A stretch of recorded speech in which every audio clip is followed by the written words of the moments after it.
والعاقبة للمتقين والصلاة والسلام على رسوله الكريم وعلى آله وصحبه أجمعين ومن تبعهم بإحسان إلى يوم الدين وبعد. أعوذ بالله من الشيطان الرجيم. بسم الله الرحمن الرحيم. ولقد أخذناهم بالعذاب فما استكانوا لربهم ولا يتضرعون.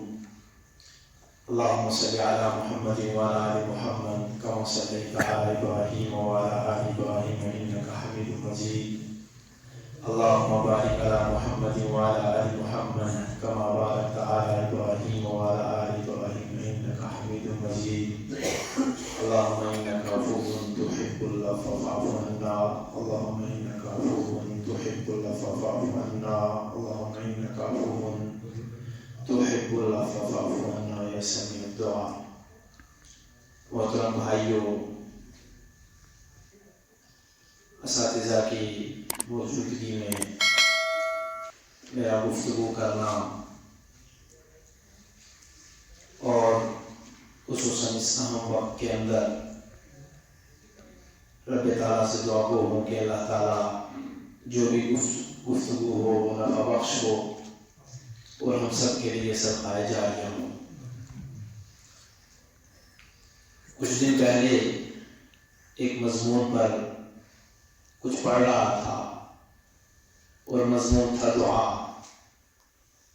حیرت کی بات یہ تھی کہ اس کو پڑھتے ہوئے کچھ آیات بینات کا مطالعہ کرنے کا موقع ملا جو کہ متعدد ہم معنی ہیں، اور ان میں سے ایک سورہ مومنون کی آیت میں نے آپ کے سامنے تلاوت کی. رب تعالیٰ فرماتے کہ ہم نے مختلف قوموں کو مختلف آزمائشوں میں ڈالا، مختلف طرح سے ان کی پکڑ کی، مختلف طریقے سے ہم نے ان کی زندگی کے اندر اتھل پتھل، اٹھا پٹک، اونچ نیچ، اتار چڑھاؤ اس کا ان کو شکار کیا. اس طرح سے ان کو جھنجھوڑا، اس طرح کی کیفیات میں مبتلا ہوئے. فما استکانوا لربہم، ان کی بے توفیقی کا عالم یہ تھا وہ رب سے اتنے کٹ گئے تھے، اتنے دور ہو چکے تھے کہ وہ اللہ کے سامنے اپنی مسکینی کو ظاہر نہ کر پائے. وما یتضرعون، اور رب سے مانگ بھی نہیں پائے. اس طرح کی ان کی کیفیت ہو چکی تھی، اور آخر اسی عذاب، اسی پکڑ اور اسی سزا کے اندر ان کو اس دنیا سے جانا پڑا. بہت قیمتی ساتھ میں اور اس کی فضیلت جن لمحات ہم بیٹھے ہوئے ہیں کسی پر مخفی نہ ہے. جب ہماری ماں عائشہ رضی اللہ عنہا کو اس کی خبر ملی کہ اتنے قیمتی لمحات ہیں، اتنی قیمتی رات ہے اور اس کی اتنی بڑی فضیلت ہے، تو تڑپ کے انہوں نے سوال کیا تھا، اللہ کے نبی صلی اللہ علیہ وسلم پھر میں اللہ سے کیا مانگوں، پھر میں اللہ رب العالمین سے کیا مانگوں، اور کس طرح سے اس کے فیوض اور برکات، اس کے تمام فضائل، اس کی تمام اہمیت کو میں سمیٹ لوں. تو نتیجتاً ہمارے پیارے رسول صلی اللہ علیہ وسلم نے ان کو دعا سکھائی تھی، اور ماشاءاللہ سب دعا پڑھتے بھی اور جانتے بھی ہیں کہ اللہم انک عفو تحب العفو فاعف عنی. اس سورۃ مبارکہ کے شان نزول میں بھی بعض مفسرین اور روات نے لکھا کہ اللہ کے نبی صلی اللہ علیہ وسلم نے بنی اسرائیل کے کسی شخص کا ذکر کیا کہ انہوں نے 83 سال اپنے زیر جہاد کی نہیں اتاری. اتنی محنت، اتنی طرف، اتنی لگن، اتنا شوق، اتنی ریاضت دین کو پھیلانے کے لیے، دین کی خدمت کے لیے اتنا اپنے آپ کو وقف کیا کہ اتنی لمبی طویل عمر میں اس نے کبھی بھی اپنے اندر تھکاوٹ محسوس نہ کی، اور اس نے عزم کیا کہ میں اس طرح اپنی زندگی بتاؤں گا اور اس طرح سے محنت کروں گا. تعجب کیا سننے والوں نے، حیران ہوئے کہ ایسا ہو سکتا ہے، ایسا بھی کیا جا سکتا ہے. تو اس وقت یہ سورت مبارکہ انا انزلناہ فی لیلۃ القدر لیلۃ القدر خیر من الف شہر 1000 مہینوں سے بہتر رات یہ رب تعالیٰ نے امت محمدیہ صلی اللہ علیہ وسلم کو نصیب کی۔ میرے بھائیوں، میں اپنے آپ کو اور آپ کو اس چیز کی طرف توجہ دلانا چاہتا ہوں کہ ہماری زندگی کا جو مقصد حیات ہے اور زندگی کا جو مقصد ہے وہ عبادت ہے، اور ہر ایک اس صورت سے اور آیت سے اور جب بھی سنتا ہے تو اقرار کرتا ہے اور اس کیفیت میں اپنے آپ کو لاتا ہے کہ بھئی ہم عبادت کے لیے پیدا کیے گئے ہیں، تو ہم کیا کر رہے ہیں؟ اب وہ عبادت نماز تک محدود ہو گئی ہے، اور نماز بھی رمضان تک محدود ہو گئی ہے۔ عبادت روزے تک محدود ہو گئی ہے، اور روزے بھی رمضان تک محدود ہو گئے۔ عبادت خرچ کرنے تک محدود ہو گئی ہے، اور وہ خرچ کرنا بھی رمضان تک محدود ہو گیا۔ اور الی آخر صلہ رحمی لے لیجئے، کہیں میٹھا سلام لے لیجئے، کچھ کھلانے پلانے کا ماحول لے لیجئے، وہ بھی صرف رمضان تک محدود ہوتا چلا جا رہا ہے۔ ایسا نہ ہو بلکہ اس طرح سے ہو کہ ہماری پوری زندگی کا مقصد اللہ رب العالمین کی عبادت اس وقت بن جائے گا کہ جب یہ آسان سا نسخہ ہماری زندگی میں آ جائے گا، اور وہ یہ ہے کہ اللہ تعالیٰ سے ہم دعاؤں کے ذریعے جڑے رہیں۔ دعاؤں کے ذریعے اگر ہم اللہ رب العالمین سے جڑے رہیں گے تو گویا ہماری پوری زندگی عبادت میں ہے۔ ہمارا سونا اور جاگنا، ہمارا اٹھنا اور بیٹھنا، ہمارا کھانا اور پینا، ہمارا چلنا اور پھرنا، ہمارے تمام ضروریات اس وقت عبادت میں منتقل ہو جائیں گی کہ جب وہ دعا سے شروع ہوں گی اور دعا پر ختم ہوگی۔ اس مضمون کے مطالعے میں جب تھوڑا سا وقت بیتا تو لکھنے والوں نے یہ بھی لکھا کہ جناب اسلام کی ابتدا بھی دعا سے ہے اور اختتام بھی دعا پر ہے۔ قرآن پاک کی پہلی سورت سورہ فاتحہ افضل الدعا، سبحان اللہ۔ کسی کو کچھ مانگنا ہے تو سورہ فاتحہ کی پڑھے بغیر تو نہیں مانگے گا۔ بھائی اگر اس کو دعا کے آداب آتے، اس کو پتا ہے کہ میں رب تعالیٰ سے کس طرح مخاطب ہوں کہ میں منوال ہوں، میری دعا قبول ہو جائے اور رب میرے مناجات سے متفق ہو جائے، تو اس کو یہ چاہیے ہوگا کہ وہ سورہ فاتحہ سے ابتدا کرے، اور وہ دعا ہے اور اس کا نام بھی دعا ہے۔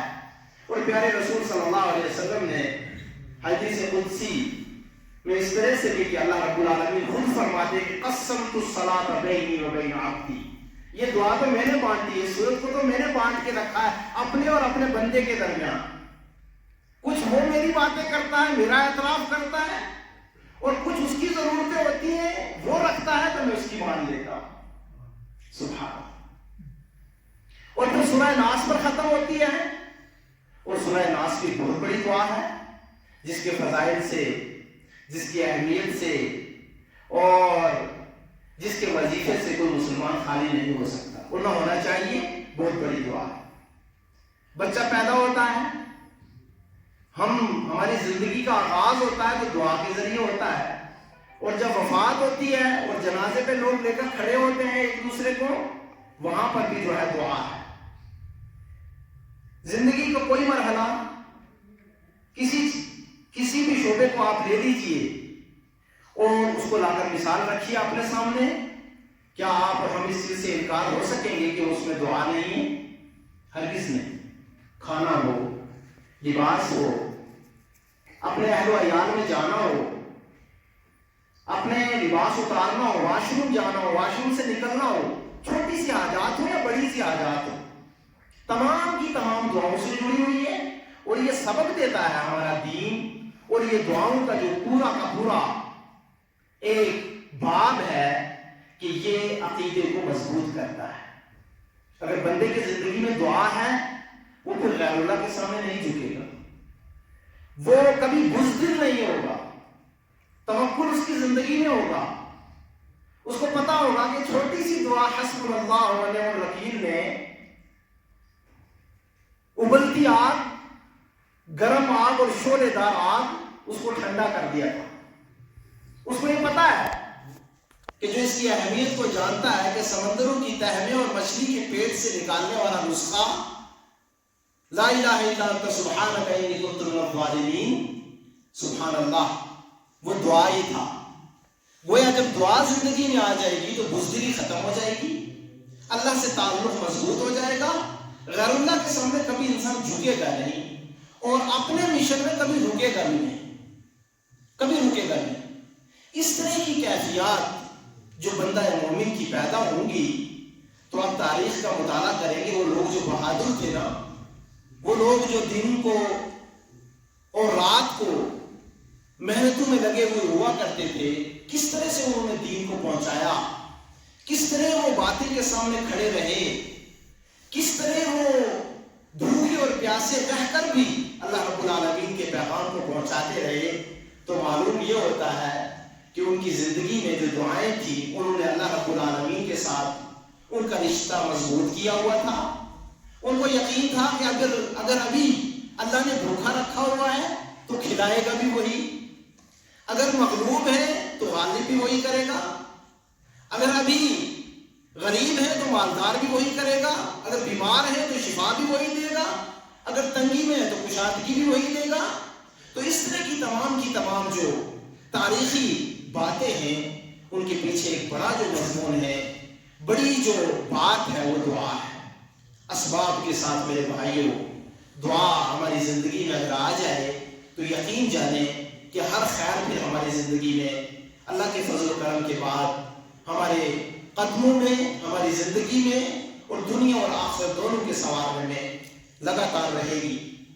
میں یہاں پر بڑے مختصر سے باتیں کرتے ہوئے ام عائشہ رضی اللہ عنہا اور قول کہ جب انہوں نے تربیت کرتے ہوئے امت مسلمہ کی یہ کہا تھا، اسأل اللہ کل شیء، اسأل اللہ کل شیء، ہر چیز اللہ تعالیٰ سے مانگو، ہر چیز، حتی الشسع، یہاں تک کہ اگر جوتے کا تسمہ بھی ضرورت پڑ جائے تو وہ بھی صرف اللہ تعالیٰ سے مانگے، کسی اور سے نہ مانگے۔ سبحان اللہ۔ جب بندہ اتنا بہادر، اتنا عقیدے والا، اتنا رب تعالیٰ پر توکل کرنے والا اور یہ یقین رکھنے والا کہ اس کا مالک بھی اللہ ہی ہے، اگر یہ جوتے کا تسمہ مجھے اللہ نہیں دیں گے تو یہ نہیں مل سکتا۔ بعض دفعے دیہاتی بڑا نسخہ مشہور ہے کہ بھائی کسی کو دوا لگ جائے تو سجی بھی لگ جاتی، اللہ اللہ، اور نہ لگے تو اپولو میں لے کے چلے جاؤ، بمبے لے کے چلے جاؤ، اور کوئی بڑا سا ہاسپٹل واقع ہے وہاں لے کے چلے جاؤ۔ یہ جو سجی لگتی ہے نا، یہ اس وجہ سے لگتی ہے کہ رب تعالیٰ کی رضا ہے اس میں شامل، اس میں شفا ڈالنے والی ذات وہ ہے۔ غریب گھر ٹھیک ہو جاتا ہے اور امیر بڑے بڑے دروں پر پھر کے بھی ٹھیک نہیں ہوتا۔ بے اولاد کو اولاد دینے والی اللہ کی ذات ہے، جو رب سے جڑتا ہے اس کو بڑھاپے میں بھی مل جاتی ہے، اور جو نہیں جڑتا وہ بہت سے چکر لگانے کے بعد بھی آخر اس کو یہ سمجھ میں آ جاتا ہے کہ بھائی نہیں، اس کی طرف سے نہیں، اس لیے نہیں مل رہا۔ ٹیسٹ تو بہت کروائے، چیک اپ تو بہت کروایا، بڑے بڑے حکامات سے بھی رجوع کیا، بڑی بڑی جگہوں پر بھی گئے، لیکن نتیجتاً جب تھک ہار جاتا ہے تو یہ یقین کر لیتا ہے، کہتا جی اس کی طرف سے کچھ سیدھ نہیں۔ میرے بھائیوں، ہماری ماں عائشہ رضی اللہ تعالی عنہا کیا فرماتی ہیں کہ اسأل اللہ کل شیء حتی الشسع، یہاں تک کہ جوتے کا تسمہ بھی اگر مانگنا ہو تو صرف اللہ رب العالمین سے مانگو۔ مجھے کسی ساتھی نے بتایا کہ دبئی میں ایک شخص مسجد کے کنارے میں بیٹھ کے دعا کر رہا تھا، بہت رو رہا تھا، اور اس کی رونے کی کیفیت دیکھ کر اس کو بھی کچھ رحم آ گیا کہ چلو یہ جب دعا سے فارغ ہوگا تو میں بھی اس سے پوچھ لوں گا، بھائی میں تیری کیا مدد کر سکتا ہوں، کیا کام آ سکتا ہوں، مجھے بتاؤ۔ اب وہ دعا سے فارغ ہوا، فارغ ہونے کے بعد اس نے اپنے آپ کو سنوارا اور باہر نکلا اور دیکھتا ہے کہ باہر بہترین مہنگی گاڑی کی طرف گھوڑا پکڑا ہے اور جا رہا ہے، اور مہنگی گاڑی کی طرف۔ اب یہ پیچھے پیچھے کہیں یہ رکے، میں اس کی خرید پتہ کروں، اس کی مجبوری کو پوچھوں اور اس میں اس کا میں ہاتھ بٹاؤں۔ جب وہ کہتا ہے کہ میں نے دیکھا کہ اتنی مہنگی کار میں وہ جا کر بیٹھا تو میں نے اس کو سلام کر کے پوچھا کہ بھائی میں آپ سے بات کرنا چاہتا ہوں۔ کہا جی بولیے کیا بات ہے۔ کہا آپ کچھ تکلیفی ہیں، رو رہے تھے، بتائیں کیا پریشانی ہے، میں آپ کے کیا کام آ سکتا ہوں۔ تو انہوں نے کہا جی میری بھتیجی بیمار ہے، میں اللہ تعالیٰ سے دعا کر رہا تھا اللہ تعالیٰ اس کو شفا دے دے، اس کو تو شفا دے دے۔ بھائی کہتا ہے کہ میری تو زندگی بدل گئی، اتنا امیر آدمی، ہم تو سوچتے ہیں جو امیر ہے وہ تو دوائی لینے کا وہ ٹھیک ہو جائے گا. ایسا نہیں، ایسا نہیں. اذا مرضت فهو یشفین. پیارے ابراہیم علیہ افضل الصلاۃ و التسلیم نے اللہ کے تعارف میں یہ بات کہی تھی. رب وہ ہے، شفا وہ دیتا ہے، پیسوں سے نہیں. پیسوں سے نہیں خریدی جا سکتی شفا، پیسوں سے مالداری بھی نہیں خریدی جا سکتی، پیسوں سے عزت بھی نہیں خریدی جا سکتی، پیسوں سے رب کی رضا بھی جب تک اس کے مطابق کہے ہوئے نہ خرچ کی جائے وہ بھی نہیں خریدی جا سکتی. میرے بھائیو، اسأل اللہ کل شیء، جب تک ہمارا یہ مزاج نہ ہو جائے گا تب تک اللہ سے رشتہ بہت کمزور رہے گا. یہ شکوے ماؤں کے، یہ والدین کے، یہ بہن بھائیوں کے، یہ بڑے اور چھوٹوں کے، کیا یہ بات نہیں ہماری زندگی میں اور اس چیز کا علم نہیں کہ پیارے رسول صلی اللہ علیہ وسلم نے فرمایا تھا کہ مستجاب الدعوات میں سب سے بڑی جو دعا ہے وہ والد کی اپنے بیٹے کے لیے ہے. اگر ایک باپ اپنے بیٹے کے لیے رب سے مانگ لے تو رب تعالیٰ اس کی دعا کو قبول فرما لیتے ہیں. اور والد محترم ہے کہ دنیا کے سامنے شکایت کر رہے ہیں، رب سے بھی شکایت کرتے ہیں. آج کے والدین بڑی معذرت کے ساتھ، بڑی معذرت کے ساتھ ایسا دیکھا گیا، مائیں سب سے شکایت کریں گی، اللہ سے شکایت نہیں کریں گی. بھئی اللہ میرے بچے کو ٹھیک کر دے، میری بچی کو ٹھیک کر دے. شوہر بیوی کے بارے میں شکایت کر رہا ہوتا ہے، شوہر بیوی شوہر کے بارے میں، لیکن رب سے شکایت نہیں کرتے. رب سے شکایت، رب سے مناجات، رب سے گفتگو، اللہ رب العالمین سے اپنے حالات کی درستگی. اور یہ میں نہیں کہہ رہا، انبیاء کی سیرت کہہ رہی ہے علیہ افضل الصلاۃ والتسلیم. آدم علیہ الصلوۃ والسلام کی زندگی کا خلاصہ ربنا ظلمنا انفسنا سے شروع ہوتا ہے. اور بعض جو ہے محدثین نے لکھا کہ دو چیزیں جو بڑی ظاہر ہوتی ہیں دعاؤں میں، وہ انسان کو صحیح معنی میں توڑتی ہیں. ایک یہ کہ اب شخص رب سے دعا کرتے ہوئے اپنے آپ کو ظالم ثابت کرے اور کہے کہ میں ظالم ہوں، کیونکہ نبیوں نے اپنے آپ کو ظالم کہا ہے. تو یہ کہتا ہے مجھے ظالم کہتا ہے تو میں ظالم کیسے ہوں؟ اور رب کے سامنے اپنے آپ کو ظالم کہنا یہ توڑنے والا عمل ہے، یہ اللہ کو توڑنے والا ہے. یہ صحیح معنوں میں اپنی حیثیت کو سمجھنے والا ہے کہ میری حیثیت ہے کیا، میں کہاں ظلم نہیں کرتا، میں کہاں غلطی نہیں کرتا.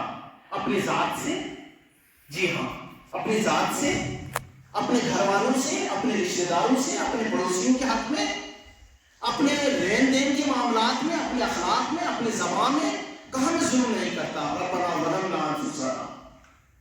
اور دوسرا بڑا نسخہ وہ یہ کہ بندہ اپنے آپ کو رب سے مخاطب ہوتے ہوئے یہ کہے کہ اللہ میں تو جاہل ہوں، وخلق الانسان جہولا، اللہ میں تو جاہل ہوں، اس جہالت نے مجھے گناہوں میں ڈال دیا، اب سب سے بڑی ذات تو ہے، تو مجھے معاف کر دے. یہ دوسری بڑی بات ہے کہ رب سے مخاطب ہوتے ہوئے اپنی مسکینی کو ظاہر کرنا، اپنے حیثیت کو گرانا، رب تعالیٰ کے سامنے اس چیز کا اظہار کرنا کہ میرے گناہوں اور میری یہ کیفیات اور میرے جن آزمائشوں میں ہوں یہ میں نے اپنے اوپر خود ظلم کیا ہوا ہے، خود ظلم کیا ہوا ہے، اور جو میں نے کیا ہوا ہے نا یہ میری جہالت ہے. اچھا دیکھیں موسیٰ علیہ افضل الصلاۃ والتسلیم کو جب رب تعالیٰ نے قوم کے سوال کے جواب میں یہ کہا بھائی ان کو گائے ذبح کرنے کے لیے کہو، تو قوم نے کیا کہا تھا، اتتخذنا ہزوا، تم مذاق کر رہے ہو، ٹھٹھا کر رہے ہو ہم سے. تو موسیٰ علیہ السلام نے اپنی حیثیت کو ان کے سامنے بتایا، قال اعوذ باللہ ان اکون من الجاہلین، میں جاہلوں میں سے ہو جاؤں، تم یہ چاہتے ہو؟ اور میں تو اللہ کی پناہ چاہتا ہوں کہ میں اللہ کے ساتھ یہ گستاخی کرنے لگ جاؤں کہ جو اللہ نے نہ کہا ہوا وہ کہنے لگ جاؤں. آج لوگ بات کرتے ہوئے اور فتویٰ دیتے ہوئے اللہ کی طرف منسوخ کرتے ہیں بات کو، رسول اللہ صلی اللہ علیہ وسلم کی طرف منسوخ کرتے ہیں بات کو، اور ان کے دل میں کوئی ڈر نہیں ہوتا، کوئی ڈر نہیں ہوتا. اور نبی صلی اللہ علیہ وسلم موسیٰ علیہ السلام کیا کہہ رہے ہیں، اعوذ باللہ ان اکون من الجاہلین، میں ایسا نہیں کر سکتا بھائی کہ آپ کہہ رہے ہو کہ اللہ سے جواب لے کر دو اور میں اللہ کا جواب پہنچا رہا ہوں اور تم کہہ رہے ہو مذاق کر رہے ہو. یہ کوئی مذاق کی بات ہے؟ اگر میں رب سے مذاق کروں یا رب کی بات میں اپنی مداخلت کروں یہ تو جہالت ہے، یہ تو جہالت ہے. تو میرے بھائیوں دعاؤں میں انسان کو چاہیے کہ اپنی حیثیت کو گرائے، اپنی مسکینی کو ظاہر کرے، اپنی محتاجگی کا اظہار کرے. جی ہاں ہر شخص ہم میں سے کہنے والا زیادہ محتاج ہے اور ہر شخص ہم میں سے محتاج ہے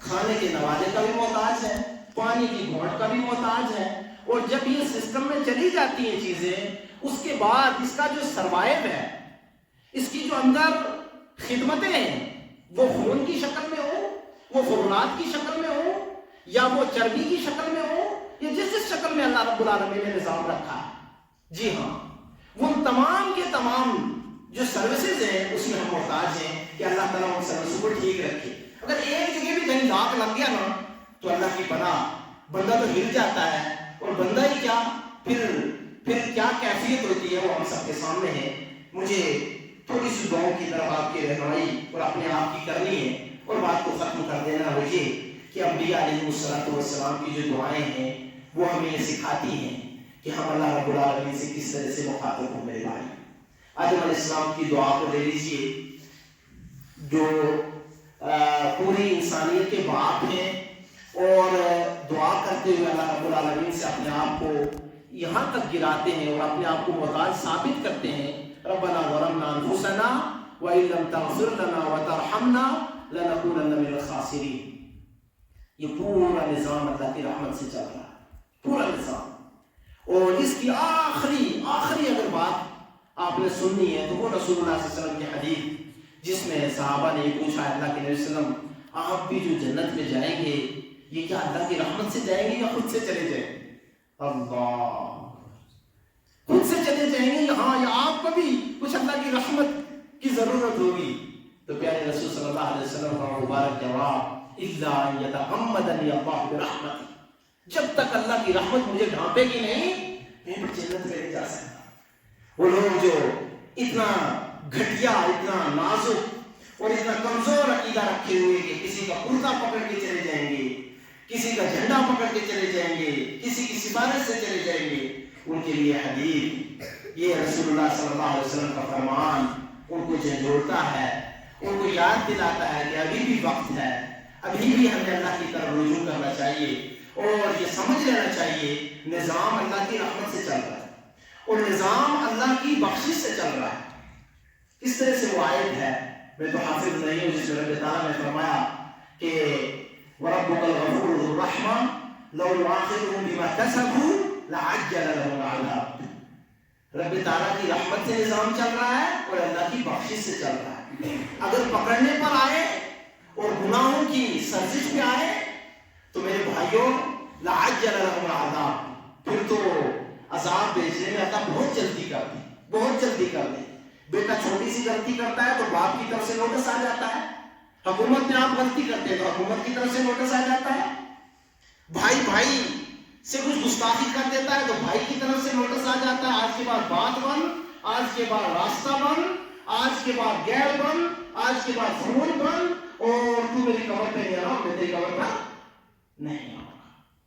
یہ نظام جو چل رہا ہے یہ اللہ کی رحمت سے چل رہا ہے اور اللہ کی بخشش سے چل رہا ہے, اور اس نظام کو رب تعالیٰ نے بندوں میں بھی رکھا ہے کہ بندے بھی اپنے رشتوں میں, اپنے معاملات میں رحمت کو رکھیں اور رافت کو رکھیں, عفو و درگزر کو رکھیں, تاکہ وہ اللہ کی رحمت کے مستحق ہو سکیں, دوسروں کو معاف کریں تاکہ اللہ کی معافی کے مستحق ہو سکیں. تو میرے بھائیوں, مانگنے میں یہ آخری بات میں کہوں گا وہ یہ کہ اگر بندہ یہ چاہتا ہے کہ اس کی تمام دعائیں قبول ہوں تو ان میں ایک اس کو چاہیے کہ وہ اپنی زندگی میں تبدیلی لائے. تبدیلی یہ ہے کہ وہ دوسرے کے لیے مانگنا شروع کر دیں. وہ بخیل ہے وہ شخص, میں نے کہا نا انبیاء علیہ السلام کی دعاؤں کے میں اس کی روشنی میں بات کر رہا ہوں کہ وہ جب بھی دعا کرتے ہیں تو جمع کے سیغے سے, جمع کا سیغہ یہ بتاتا ہے کہ آپ کا ذہن بڑا ہے, آپ سب کے لیے نوکری مانگ رہے ہیں, آپ سب کے لیے باعزت روٹی مانگ رہے ہیں, آپ سب کے لیے گھر مانگ رہے ہیں, آپ سب کے لیے قرضے سے نجات مانگ رہے ہیں, آپ سب کے لیے دین مانگ رہے ہیں, آپ سب کے لیے پاک دامنی مانگ رہے ہیں, آپ سب کے لیے چاہ رہے ہیں سب خوشحال رہیں, سب خوشحال رہیں. یہ انبیاء علیہ السلام کی دعاؤں کے اندر جو جمع کے سیغے یہ بتاتے ہیں کہ ہمیں دعائیں کرتے ہوئے اپنا ضرب بڑا رکھنا چاہیے. وہ دیکھو نا, وہ صحابی نبی صلی اللہ علیہ وسلم کے پاس آ کر کہہ رہے تھے اللہم اغفر لی واغفر محمدا ولا ترحم علی احد, اللہ مجھے میرے اوپر رحم کر اور محمد پر رحم کر صلی اللہ علیہ وسلم, اور کسی پر نہ کر. تو نبی صلی اللہ علیہ وسلم کتنا ڈانٹا تھا, کیسے چہرہ مبارک سرخ ہو گیا تھا, اور کہا ہے بندے کیا دعا کیا تم نے, میں اور آپ کو آمین آمین آمین. کہا کیا دعا کیا تم نے؟ کس طرح مانگ رہا ہے؟ کس طرح مانگ رہا ہے؟ بھائی اللہ تعالیٰ سب پر رحم کرے، سب پر رحم کرے. یہ رحمت مانگتے ہوئے سب کے لیے مانگے، اپنے قرضے سے نجات مانگتے ہوئے پیارے رسول صلی اللہ علیہ وسلم نے فرمایا تھا وہ دعا جو ظہر الغیب بھائی کی پیٹھ کے پیچھے اس کا درد محسوس کرتے ہوئے کی جاتی ہے نا، وہ قبول ہوتی ہے، قبول ہوتی ہے. اور فرشتے یہ کہتے ہیں وَلَكَ مِثْلَكَ وَلَكَ مِثْلَكَ، اللہ تیرا قرضہ لوٹا، تیری پریشانی بھی دور کر دے، تجھے بھی اللہ خوشحال کر دے، تیری بیماری کو بھی اللہ دور کر دے. تو میرے بھائیوں، دعاؤں کے اندر اگر آج ان قیمتی لمحات کے اندر ہم اس طرح سے بھی اللہ کو بنائیں، اس طرح بھی اللہ سے جڑیں اور ماحول میں دیکھیں کہ کس کو کیا ضرورت ہے. کسی کو رشتوں کی ضرورت ہے، اس کے لیے رشتے مانگیے. کسی کو گھر ضرورت ہے، اس کے لیے گھر مانگ لیجیے. الہی آج میں فلاں شخص کے لیے سفارشی بن کر تیرے در پر آیا ہوں، میں اپنے لیے اور اس بھائی کے لیے مغفرت مانگتا ہوں اور اس کی پریشانی کو تو دور کر دے. یہ میرا اور تیرا راز ہے. الہی میری سفارش کے حق میں قبول فرما لے.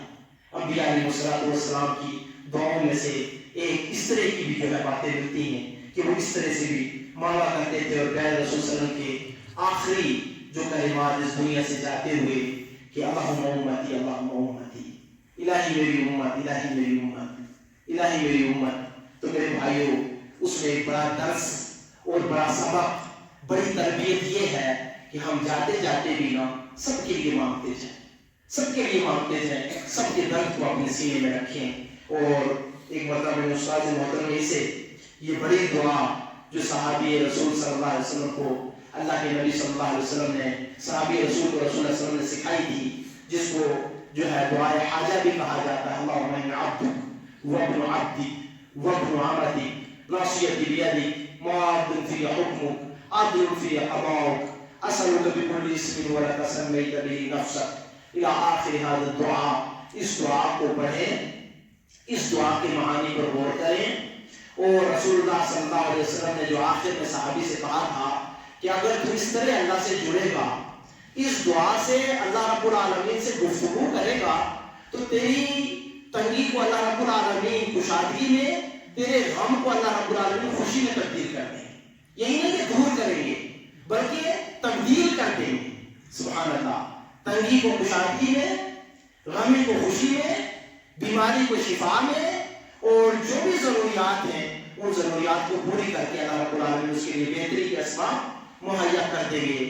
اس حدیث مبارکہ اور اس دعائے مبارکہ کے اندر جو بندہ اللہ رب العالمین سے جب یہ کہتا ہے اللہ میں تیرا بندہ ہوں، تیرے ایک بندے کا بیٹا ہوں، تیری بندی کا بیٹا ہوں، اور میری پیشانی اس کو موڑنے کا اختیار تیرے پاس ہے.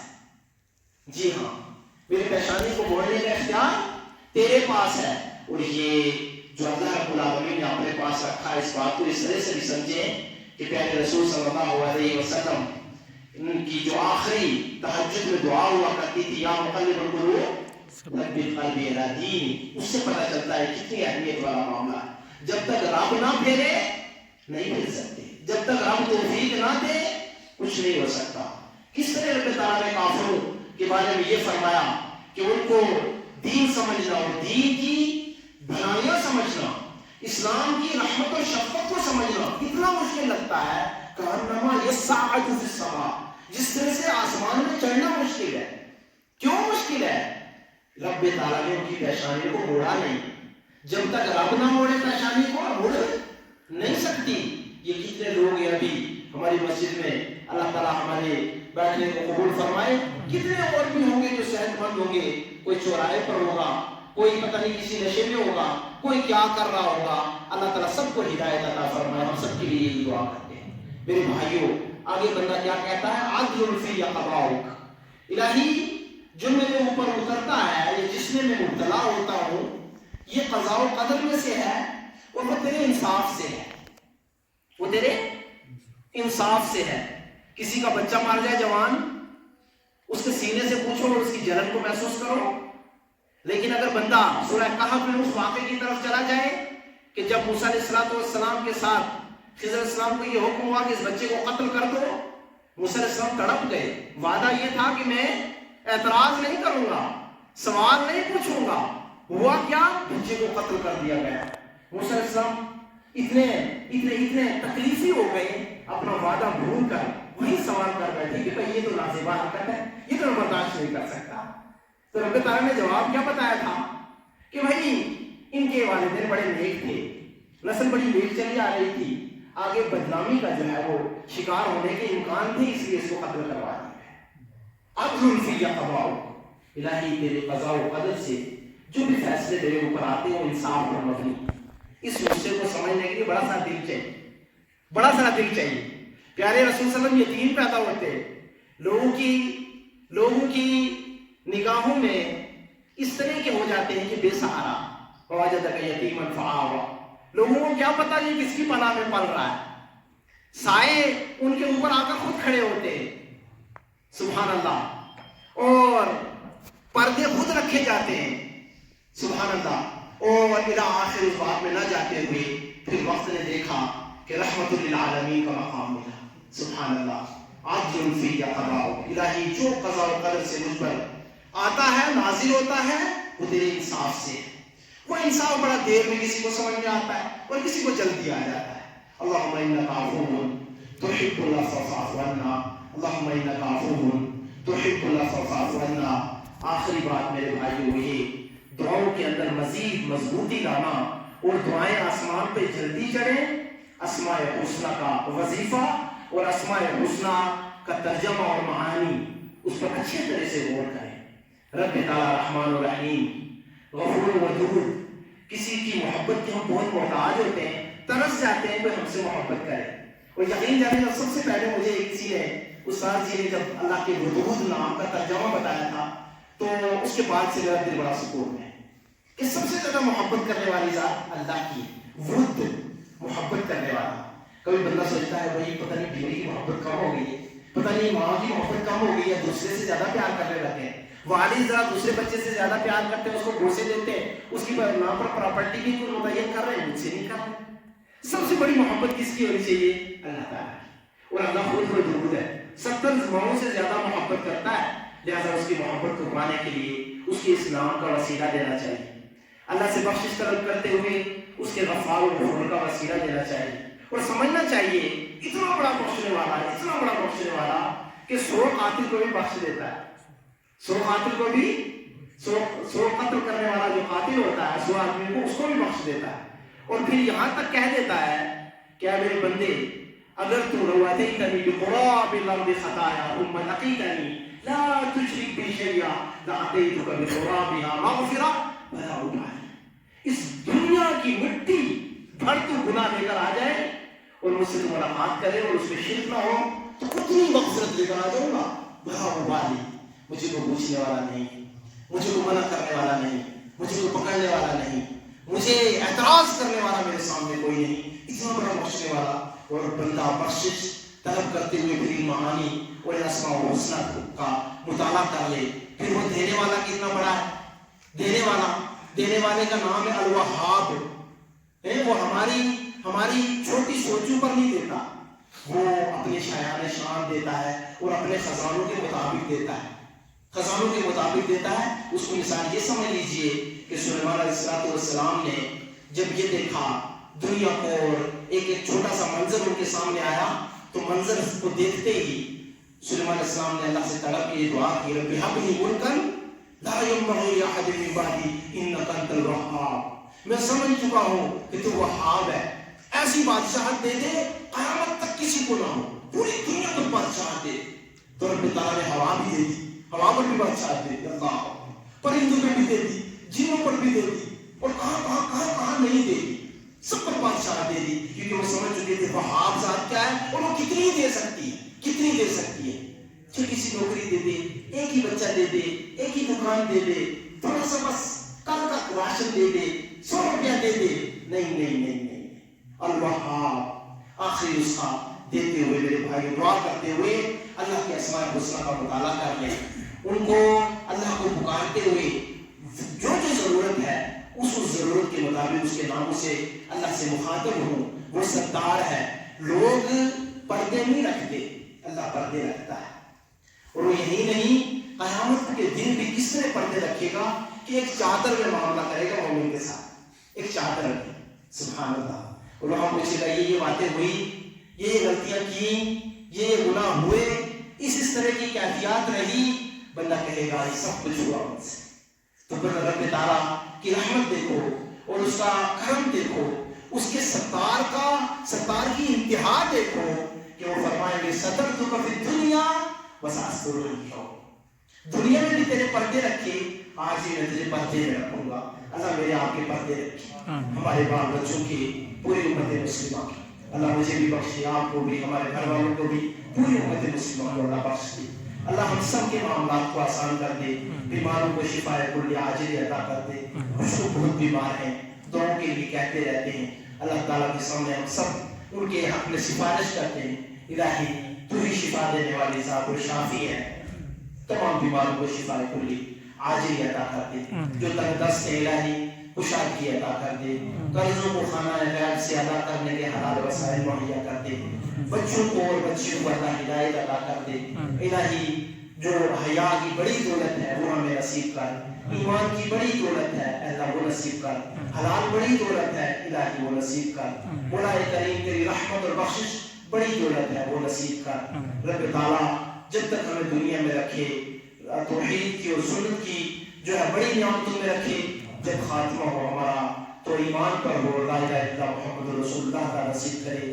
جو دنیا سے ہمارے لواحقین جا چکے, اللہ جنت الفردوس کا اعلیٰ مقام عطا فرمائے.